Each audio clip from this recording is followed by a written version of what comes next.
right, so I am here with Father Jonathan and Luther from the Transfigured Life.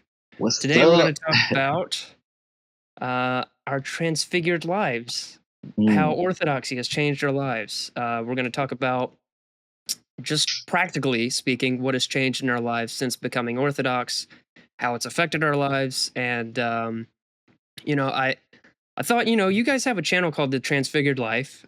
Surely they would have covered this by now, and you haven't. So I'm going to interview you about it and steal it from me. So, for people who that's don't know you, do you mind introducing yourselves? What is the Transfigured Life? Luther, go ahead. all right. So the Transfigured Life, it is a channel. It's one of the channels that Father Jonathan and I started about God, church, and culture from an Orthodox Christian perspective. And Father Jonathan and I, we kind of see this as like a apologetic, not apologetics. I'm sorry, more of an evangelistic kind of effort. Even though there is elements of, I guess, apologetics in there or whatnot, but ultimately, like, we want to see people come to the faith. We want people to know Christ. We want people to come to the Orthodox Church. We feel like that's the fullness of the faith, and so that's where that endeavor came from. It's crazy. I don't know. Have I ever shared behind the scenes, like, how that story came about to you, Bailey, or how we I don't started the think so. Transfigured Life? Okay. I won't go into too much detail, but basically I'll just say, Father Jonathan and I, we've always had like this virtual relationship for a while. And Father Jonathan has been like a virtual spiritual father to me. So we've actually never met in person, but he's been there early on, even when I was an inquirer. And one thing I really appreciate about him is he reached out to me. He saw that I was very zealous, or whatever that means.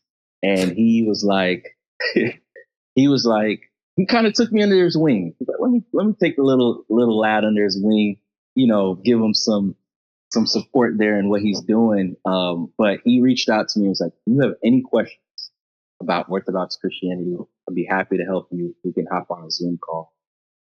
And I was like, wow, this guy's amazing. Like, I'm just a brother from the hood of South Florida, and he wants to, hop on a Zoom call with me and work things out. So crazy thing is, we actually hopped on a Zoom call, answered a lot of my questions. Even a brother that was at my old Protestant church just happened to be coming to my house that day when we decided to have that Zoom call.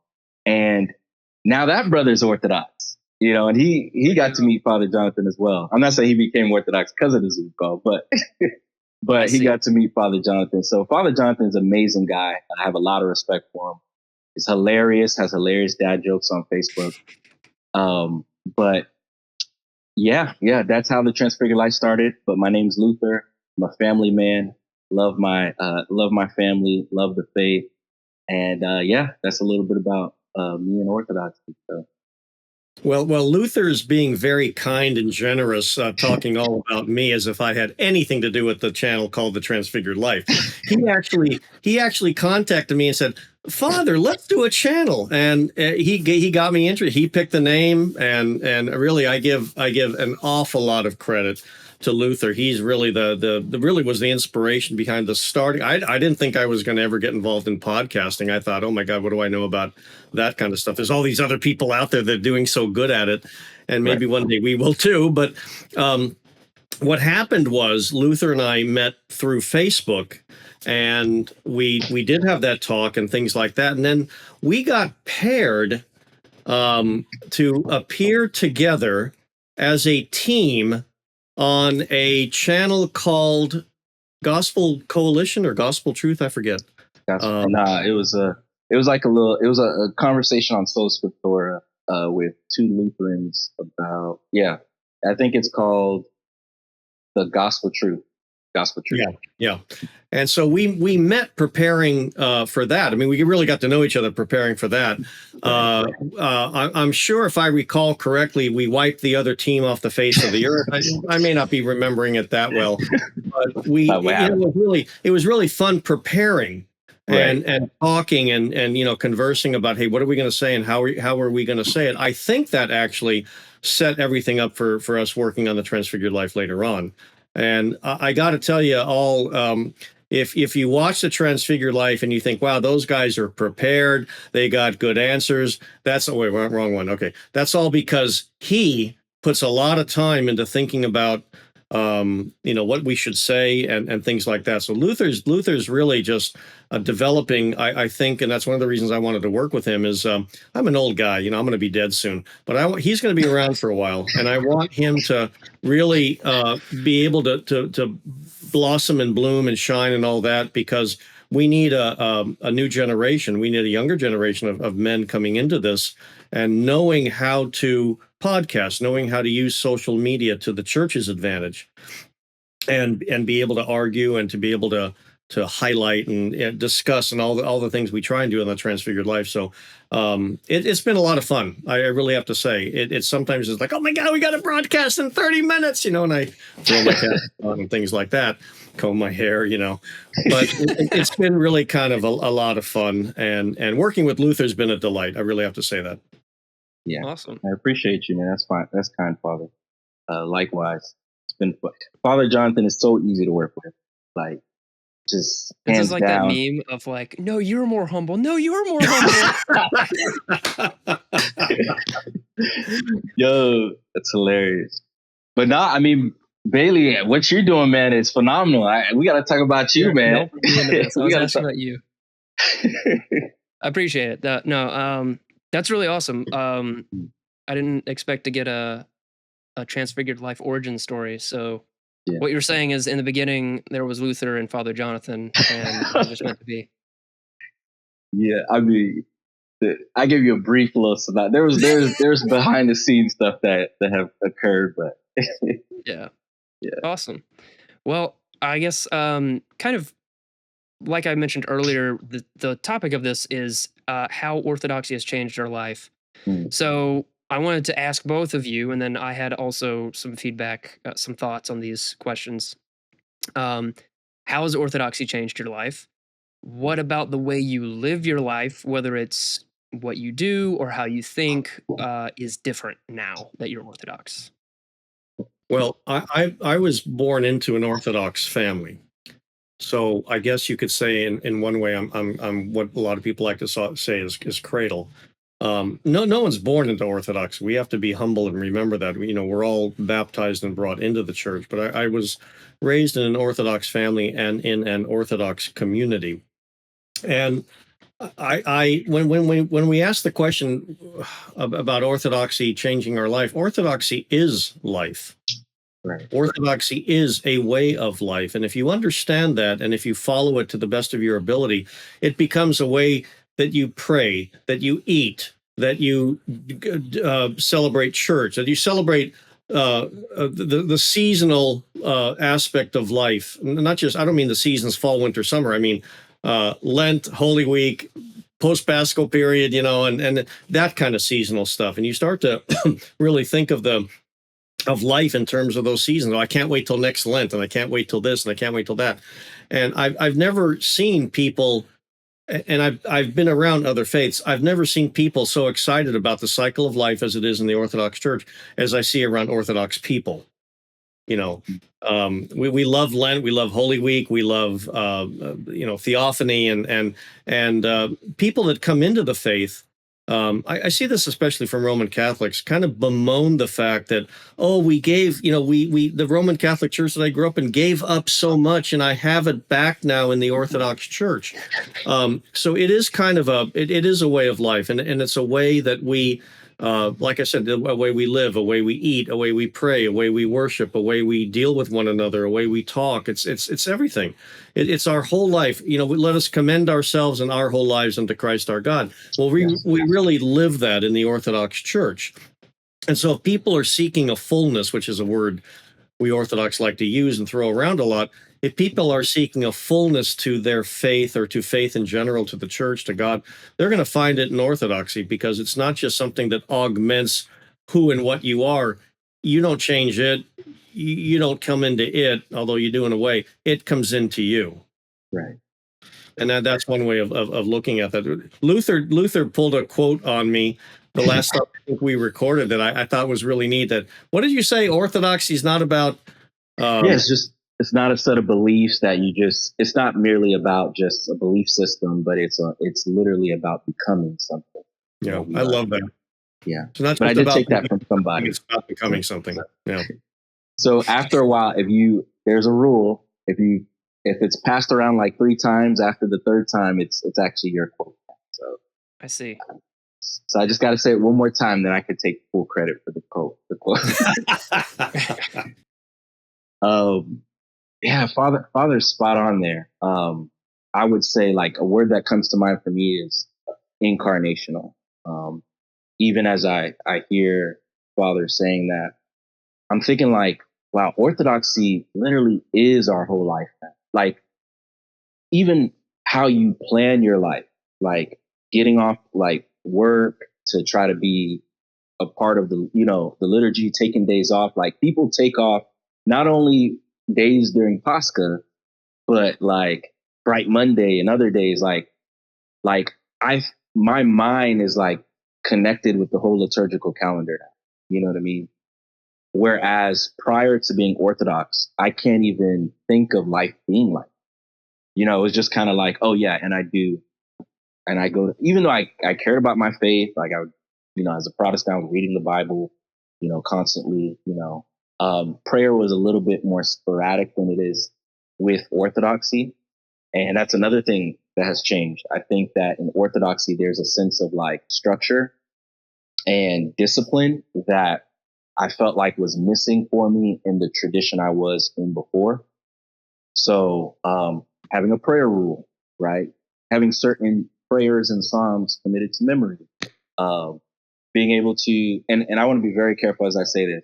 Prayer is very hard for me, by the way, too. Like, as I'm saying this, I don't want to make it seem like, but just being able to like have a rhythm of prayer, having a rhythm of like even you think about like Forgiveness Sunday, something where you're more conscious of like what you do and how it affects your life. Because where I was before, I mean, whatever you do like is extra credit. It's bonus because you're already saved. You're already quote unquote in. Whereas in Orthodoxy, we're on a journey, and we are really working out our salvation with fear and trembling. So there's a different aspect to that. And it changes your whole life, and your life is truly incarnational. Yes. I think that's the best way I could kind of put it to what you asked. Yeah, to kind of spin off of what you're saying about it being truly incarnational, um, the way I've described Orthodoxy to people is it's a faith where you can come as you are, but don't stay as you are. Right. That's it. I like that. So, yeah.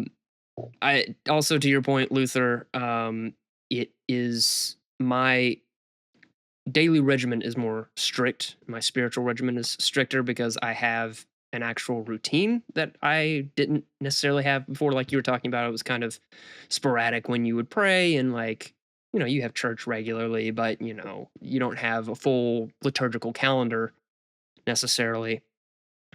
Um,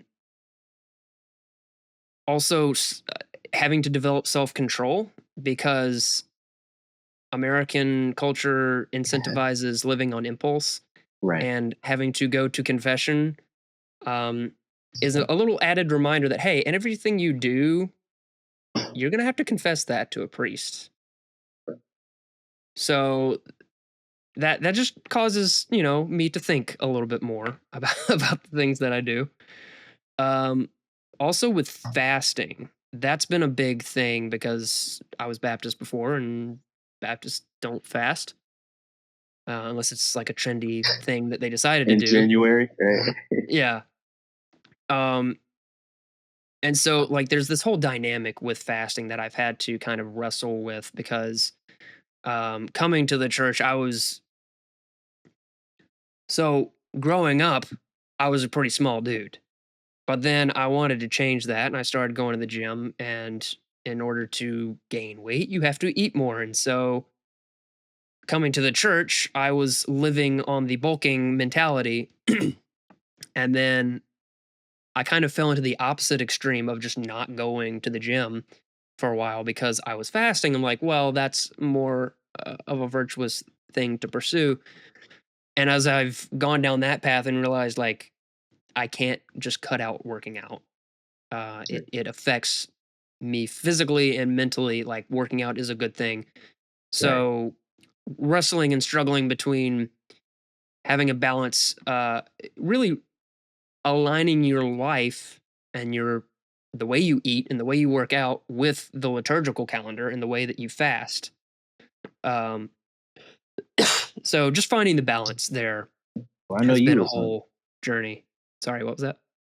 No, I say like bulking up while you're fasting is tough, man. Oh, I So I don't know do you it. were Like hungry. I've just tried to adapt the fasting seasons to maintaining, if Right. possible, and then not fasting seasons to bulk. Just because I'm a thin dude and I lose weight easier than I gain weight.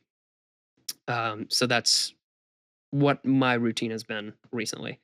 Mm. And the last thing is, I think about the dread judgment more, actually, because we have that built into the liturgical Yeah. calendar, and we have certain scriptural passages during the year that we read every year, um, and how to live a life pleasing to God. Right. That was like you were talking about Luther earlier. If you're already saved, you don't really need to do anything, and there's no real incentive to improve. Whereas in Orthodoxy is life; it affects everything. And that's why I wanted to talk about this with you guys, is Mm. because beyond like the apologetic stuff, like apologetics is useful, but for someone who's looking on the outside looking in, a lot of people want to know, what is it like actually being Orthodox? Like, how does it That. actually affect my life beyond the theological historical stuff? Like, that's good and useful, but what does it mean? What do I need to do? Like, how does it affect my life? Right. So that's why I want to talk to you guys about this. Mm. Yeah. Yeah. No, that's good actually. Because like, I mean, arguments do you so I mean, it gets to a point where after the apologetics, all that happens, after you know church history and all that, it's like, okay, cool. Like, I'm in. Like, what do I do with what I know? Right. You know what I mean? That was actually one of our episodes. We, Father, what was that episode that we had? It was called, it was something about digital distraction. Um, Yeah, yes. I'm trying to remember who our guest was on that one.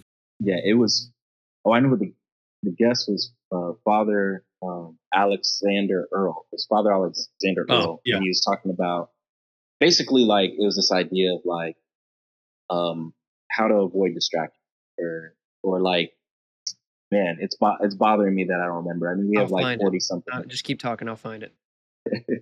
You'll find it for me. All right. But basically, Danger of essentially, distraction and how to overcome it. That was it. the Yeah. the nature of distraction, how to overcome it. And it was such a great episode. Not one of our more popular ones, right? Because people show up for the tea and the apologetic stuff and all that. Great content. But it was great content because I'll link it. It was a move in a different direction for us. It was like, okay, you're in. Like, cool. You know the reasons to be Orthodox. Makes sense to you. Now, all right, what are you going to do now with what this is to help. This is to help.